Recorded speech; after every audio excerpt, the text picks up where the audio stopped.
तू पहल कर देख कर तुझको काफिला खुद बन जाएगा। ठोकर लगने का मतलब यह नहीं कि आप चलना छोड़ दें, बल्कि ठोकर लगने का मतलब यह होता है कि आप संभल जाएं।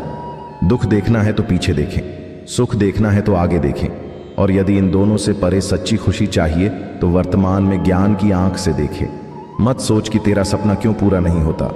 हिम्मत वालों का इरादा कभी अधूरा नहीं होता। जिस इंसान के कर्म अच्छे होते हैं उसके जीवन में कभी अंधेरा नहीं होता। इंतजार करने वालों को सिर्फ उतना मिलता है जितना कोशिश करने वाले छोड़ देते हैं। कुछ बोलने और तोड़ने में केवल एक पल लगता है, जबकि बनाने और मनाने में पूरा जीवन लग जाता है। गिरने पर भी हर बार उठ जाना और दोबारा कोशिश करना ही असली जीत है। पैर में लगने वाली चोट संभल कर चलना सिखाती है और मन में लगने वाली चोट समझदारी से जीना सिखाती है। वह खुश हो गया, भगवान को धन्यवाद देने लगा। संत ने कहा कि हे भगवान, आज मुझे विश्वास हो गया कि तू हमसे सच्चा प्रेम करता है। हमारी भक्ति और पूजा पाठ व्यर्थ नहीं गई। इतने भयंकर तूफान में भी हमारी आधी झोपड़ी तूने बचा ली।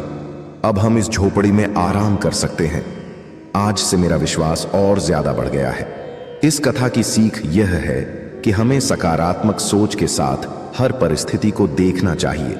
नकारात्मक विचारों की वजह से मानसिक तनाव बढ़ता है और हम अच्छी चीजों को भी देख नहीं पाते हैं।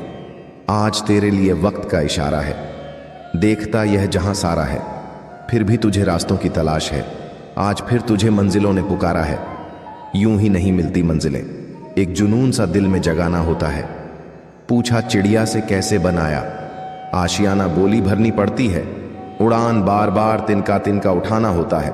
यह जिंदगी है, कई रंग दिखाएगी, कभी रुलाएगी कभी हंसाएगी। जो खामोशी से रह गया वह निखर जाएगा, जो भावनाओं में बह गया वह बिखर जाएगा। आप तब तक नहीं हार सकते जब तक आप कोशिश करना नहीं छोड़ देते। रास्ते कहाँ खत्म होते हैं जिंदगी के सफर में?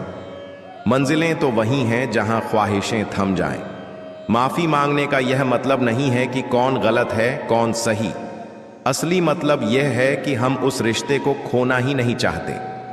जिस दिन आपको पता चलेगा कि नेकी करने से मन को शांति मिलती है, उस दिन आप बुरा काम करना छोड़ देंगे।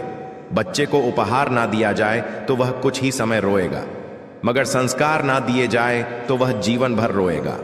दो बातों की गिनती करना छोड़ दें, खुद का दुख और दूसरों का सुख। जिंदगी आसान हो जाएगी। जीवन में कोई भी काम तब तक कठिन लगता है जब तक उसे करने के लिए आप अपना कदम नहीं बढ़ाते।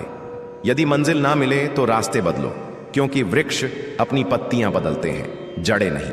एक सपने के टूटकर चकनाचूर हो जाने के बाद दूसरा सपना देखने के हौसले को जिंदगी कहते हैं। गिरने पर भी हर बार उठ जाना और दोबारा कोशिश करना ही असली जीत है। कामयाब होने के लिए अकेले ही आगे बढ़ना पड़ता है। लोग तो पीछे तब आते हैं जब आप कामयाब होने लगते हैं। खुद की तरक्की में इतना वक्त लगा दो कि किसी दूसरे की बुराई करने का वक्त ही ना मिले। सफलता के लिए किसी भी खास समय का इंतजार मत करो, बल्कि अपने हर समय को खास बना लो। जो इंसान हार के डर से कभी आगे नहीं बढ़ता, वह इंसान जीवन में कभी कामयाब नहीं हो सकता। सपने वह नहीं जो आप नींद में देखते हैं, यह तो एक ऐसी चीज है जो आपको नींद ही नहीं आने देती। किताबों की अहमियत अपनी जगह है दोस्त। सबको वही याद रहता है जो वक्त और लोग सिखाते हैं। जब दर्द और कड़वी बोली दोनों सहन होने लगे तो समझ लेना जीना आ गया। जिंदगी एक खेल है। यह आपको तय करना है कि आपको खेल बनना है या खिलाड़ी। जब तक यह जान पाते हैं कि जिंदगी क्या है, तब तक यह आधी प्राप्त करने योग्य है। फिर भी मैं कर्म करते हुए अपने कर्तव्य का निर्वाह करता हूं। श्री कृष्ण कहते हैं, हे पार्थ, यदि मैं कर्मों को करने में सावधानी ना बरतूं तो बड़ा अनर्थ हो जाएगा, क्योंकि मनुष्य सब प्रकार से मेरे ही मार्ग का अनुसरण करते हैं। इस दुनिया में हारे हुए इंसान की तकलीफ में पड़े हुए इंसान की कोई मदद नहीं करता, और अगर कोई इंसान थोड़ा सा सफल हो जाए तो उससे कोई खुश नहीं होता। इसीलिए अपना दुख किसी को बताओ मत और अपनी खुशी किसी के आगे जताओ मत। मनुष्य का आहार हमेशा सात्विक और संतुलित होना चाहिए।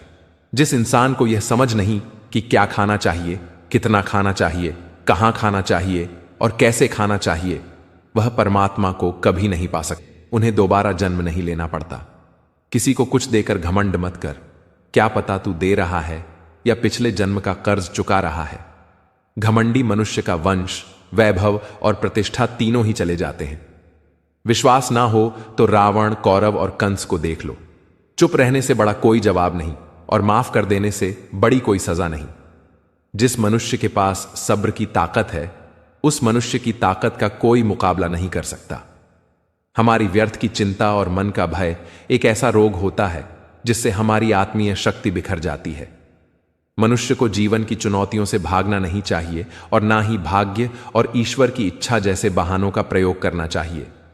यज्ञ से बचे हुए अन्न को खाने वाले श्रेष्ठ पुरुष सब पापों से मुक्त हो जाते हैं, और जो पापी लोग अपना शरीर पोषण करने के लिए ही अन्न पकाते हैं, वे तो पाप को ही खाते हैं। अर्थात जो लोग ईश्वर को याद किए बिना अपने जिंदा रहने में ही लगे रहते हैं, उन्हें चोर समझना चाहिए। केवल ज्ञान ही एक ऐसा अक्षय तत्व है जो कहीं भी, किसी भी अवस्था में और किसी भी काल में मनुष्य का साथ नहीं छोड़ता। धरती पर जिस प्रकार मौसम में बदलाव आता है, उसी प्रकार जीवन में भी सुख दुख आता जाता रहता है।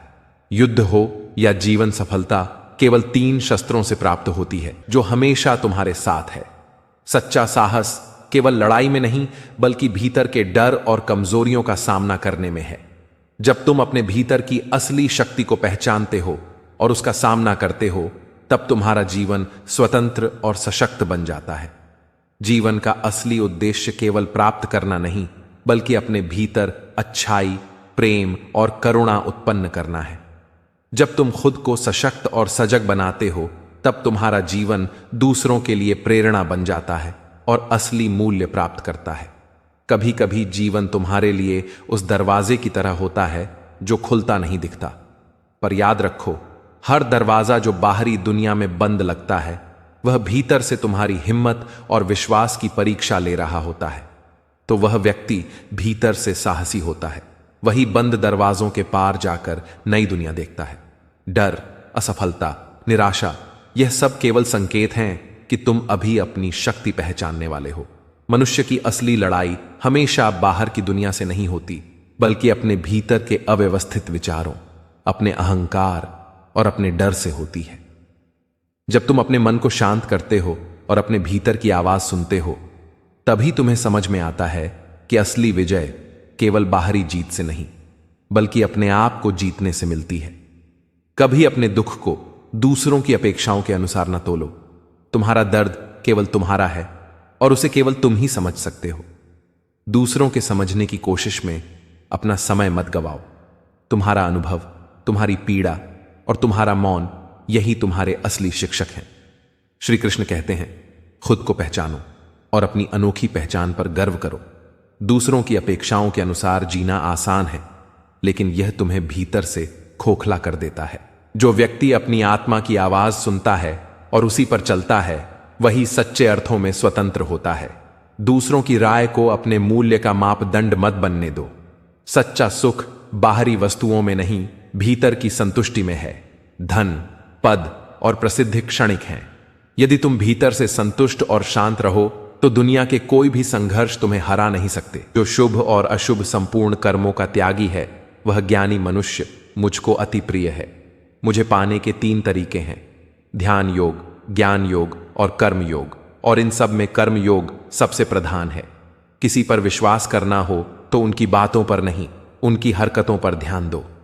गुस्से के वक्त थोड़ा रुक जाने से और गलती के वक्त थोड़ा झुक जाने से जिंदगी और भी आसान हो जाती है। भगवान श्री कृष्ण कहते हैं, जो मनुष्य मुझे जान लेता है वह जन्म मरण के बंधनों से मुक्त हो जाता है। जो मनुष्य भगवत गीता को पढ़कर उस पर अमल करता है, उसके सारे दुष्कर्म का प्रभाव समाप्त हो जाता है। जो भाग्य में है वह भाग कर आएगा और जो भाग्य में नहीं है वह आकर भी भाग जाएगा। जैसे हवा के झोंके नाव को भटका देते हैं, वैसे ही मनुष्य की इच्छाएं बुद्धि को भटका देती हैं। एक समझदार व्यक्ति वही है जो दूसरों को देखकर उनकी विशेषताओं से सीखता है, उनसे तुलना और ईर्ष्या नहीं करता। शस्त्र केवल शरीर को घायल कर देते हैं, किंतु शब्द आत्मा को भी घायल कर देते हैं। जो मनुष्य अपने को परमात्मा से अलग नहीं समझता है और ना ही शरीर से अपना कोई संबंध मानता है, वह सदा के लिए जन्म मरण से मुक्ति पा लेता है। जो व्यक्ति आध्यात्मिक जागरूकता के शिखर तक पहुंच चुके हैं, उनका मार्ग है निस्वार्थ कर्म, और जो भगवान के साथ संयोजित हो चुके हैं, उनका मार्ग स्थिरता और शांति है। मानव कल्याण ही भगवत गीता का प्रमुख उद्देश्य है। इसलिए मनुष्य को अपने कर्तव्यों का पालन करते समय मानव कल्याण को प्राथमिकता देना चाहिए। श्री कृष्ण कहते हैं, जो तुम्हारा साथ देता है तुम उसका साथ दो, जो तुम्हें धोखा देता है तुम उसे त्याग दो। जिस जगह आपका सम्मान नहीं हो वहां पर कभी जाना नहीं चाहिए, वरना लोग आपको कमजोर और बेवकूफ समझेंगे। जहां बारिश ना हो वहां फसल खराब हो जाती है, और जहां संस्कार ना हो वहां नस्ल भी खराब हो जाती है। जो लोग यह कहते हैं मेरे पास वक्त नहीं है, असल में उनके खास रिश्ते के लिए कोई कर्तव्य नहीं है। आत्मा का मतलब यहां सबसे बड़ा सच है, और जो सत्य को समझता है सत्य में ही खुश होकर सत्य में ही रहता है, उसके लिए कोई कर्तव्य नहीं है। लेकिन ऐसा कोई लाखों करोड़ों में एक होता है। उस महापुरुष का इस विश्व में ना तो कर्म करने से कोई प्रयोजन रहता है, और ना कर्मों के ना करने से ही कोई प्रयोजन रहता है, तथा संपूर्ण प्राणियों में भी इसका स्वार्थ से कोई संबंध नहीं रहता। कहने का सीधा मतलब है जिसे परमात्मा मिल चुका है। श्रीमद् भागवत गीता में श्री कृष्ण कहते हैं, असली शक्ति केवल बाहरी विजय में नहीं बल्कि भीतर की स्थिरता में है। जब परिस्थितियां विपरीत हों और सब कुछ अस्थिर लगे, तब भी यदि तुम्हारा मन शांत और अडिग है तो समझो कि तुम्हारे पास वास्तविक शक्ति है। बाहरी परिस्थितियां केवल अस्थायी हैं, लेकिन आंतरिक संतुलन तुम्हें अडिग रखता है। मनुष्य का सबसे बड़ा शत्रु उसका खुद का अहंकार और लालसा है। यह दोनों धीरे धीरे आत्मा को कमजोर कर देते हैं। लेकिन जब तुम स्वयं को नियंत्रित करना सीखते हो, अपने मन को संयमित करते हो और लालसा और अहंकार से मुक्त हो जाते हो, तब तुम्हारा जीवन सरल, सुंदर और सशक्त बन जाता है। सच्चा प्रेम केवल पाने का नाम नहीं है, यह देने का नाम है। बिना शर्त प्रेम करने वाला व्यक्ति ही वास्तविक आनंद और शांति का अनुभव करता है। प्रेम में स्वार्थ नहीं, केवल सेवा और समर्पण होना चाहिए। यही शक्ति है जो रिश्तों को ज्यादा गहरा होता है। इसीलिए सोच समझ कर बोलो, क्योंकि तुम्हारी बात किसी की दुनिया उजाड़ भी सकती है और संवार भी सकती है। सपने वो नहीं होते जो नींद में देखे जाते हैं, सपने वो होते हैं जो तुम्हें सोने नहीं देते।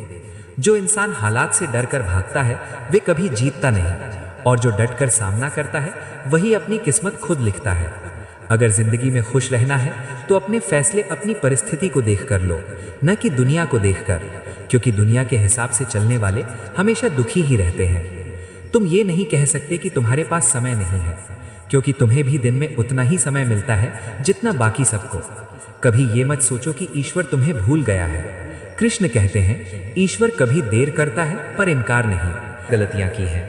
अहंकार एक मानसिक बीमारी है जिसका इलाज वक्त और हालात खुद कर देते हैं। अगर कुछ लोग तुम्हें पसंद नहीं करते तो परेशान मत हो, क्योंकि हर किसी की पसंद अच्छी हो ये जरूरी नहीं। कुछ चीजें सिर्फ समझाने से नहीं, खुद पर बीतने से समझ में आती हैं। कभी कभी अपनों को साथ रखने के लिए अपने हक का भी त्याग करना पड़ता है, क्योंकि रिश्तों में नफा नुकसान नहीं देखा जाता। लेकिन ये भी याद रखना कि जब कोई रिश्ता बोझ बन जाए तो उसे ढोने की जरूरत नहीं। जो चीज दिल पर भारी लगे उसे हल्का करना ही बेहतर होता है। जिंदगी की दौड़ में वही लोग सबसे आगे निकलते हैं जो दूसरों की बातों से ज्यादा अपने इरादों पर भरोसा करते हैं। स्वयं को जानो, प्रेम करो और कर्म करते हुए आगे बढ़ो, क्योंकि तुम्हारे भीतर ही भगवान का निवास है। श्री कृष्ण कहते हैं, जब जीवन के मार्ग पर तुम्हें कोई ठोकर लगे तो उसे अपनी हार नहीं बल्कि एक दिशा समझो जो तुम्हें और अधिक मजबूत बनाने आई है। हर गिरावट में एक सीख होती है, हर असफलता में एक नई ऊर्जा छिपी होती है, जो केवल उसी को दिखती है जो हार के बाद भी उठने की हिम्मत रखता है। मनुष्य तब तक अधूरा है जब तक भी दूसरों की राय पर जीता है, क्योंकि आत्मा की स्वतंत्रता वहीं से शुरू होती है जहां तुम अपनी सोच के आधार पर निर्णय लेने लगते हो। जब कोई तुम्हें नीचा दिखाने की कोशिश करे तब ये समझो कि वो स्वयं अपने भीतर के अंधकार से लड़ नहीं पाया है। कभी किसी की बातों से अपने भीतर की शांति को मत डगमगाने दो, क्योंकि तुम्हारा मन ही तुम्हारा सबसे बड़ा मंदिर है, जहां प्रवेश केवल उसी को दो जो तुम्हारे विचारों को पवित्र कर सके। जब राह कठिन लगे तब पीछे मुड़कर मत देखो, क्योंकि जो बीत गया वो अनुभव था, जो आने वाला है वो अवसर है। जीवन